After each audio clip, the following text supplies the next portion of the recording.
Hello there. Today we're going to be analyzing three people's swings. We're going to see how it goes. I thought this would be a fun idea, and yes, I'm that short on video ideas, so we'll see what happens.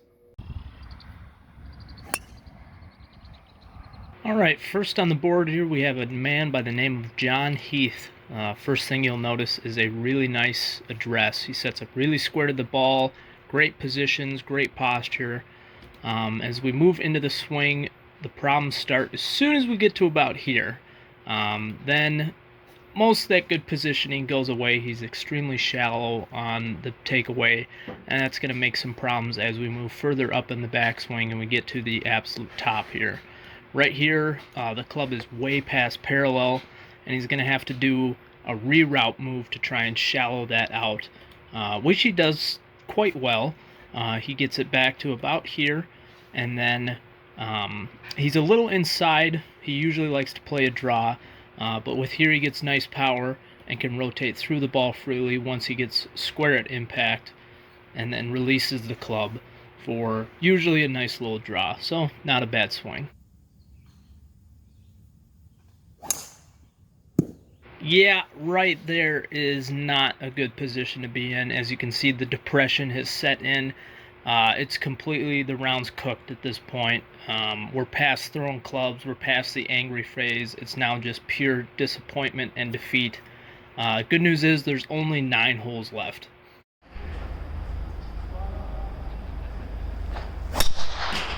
And here we have our second swing of the day. His name is Vinny. First thing you'll notice is a very rigid setup. He's a very long hitter of the ball, so he's putting a lot of effort into this. Very stiff back, very stiff arms, trying to put a lot of force into this. So as he starts his swing here, he gets a really steep takeaway. The thing I would want to see more if you're looking for a little more consistency is a wider swing, adding a little more depth rather than hinging the wrist so early. What this does is it gives you a lot of the lag feel that you're looking for, but you could have even more if you let that shaft work for you a little bit rather than trying to set it up for you. But he still puts quite a bit of momentum in it as we get to the impact position here. He stands really up on it, putting a ton of force into it. I've seen him hit 188 ball speed with a range ball, which is extremely impressive, but doesn't have a whole lot of space at the impact zone. Causes a little bit of inconsistency, but a nice swing to start. And just for fun, here's a video of him absolutely crushing it.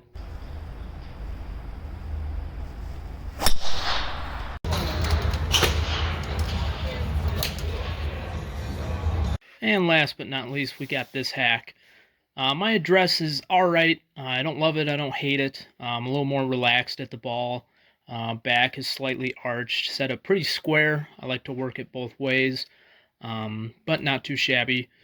As I get back to the midpoint of the swing on the backswing here, hands are just slightly in slide. I've worked on trying to have a little more depth on my takeaway so I can be at a better position when I get to the top.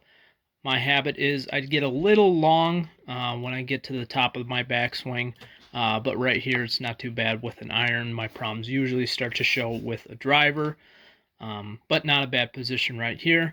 As I move into the downswing from here, I have a nice hitting point, and then to impact here where I set up really nicely. I'd say this is one of my strengths, is getting into a good hitting position right here. My head dips slightly on the downswing. Really trying to hit it hard, but not so much that it's causing me to get too out of shape. So things to work on, but overall, not too mad with it.